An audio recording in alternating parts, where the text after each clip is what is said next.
Hi, hi everyone. Today I'm going to discuss about how to create the table using the AngularJS and how to put into the value into the table. The table changes its sorting order. I'm going to change that sorting order. Here, the here ng click order by me name and order by me country. There's two ng click event. I already had to write the code. Ng another one is ng repeat. So ng repeat is in the name order by my order by, right? X dot name x dot country. I'm going to what will happen within the script.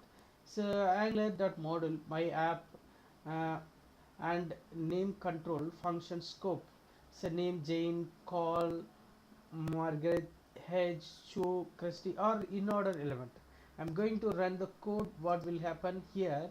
See Jane, call, or name, and here is order by the country. If suppose click there, what will happen? Denmark, right? Here this is sorted.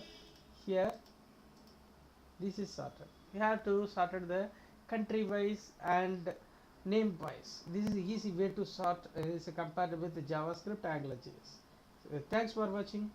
See you next video. Please subscribe my channel. Programming courses useful for the beginners.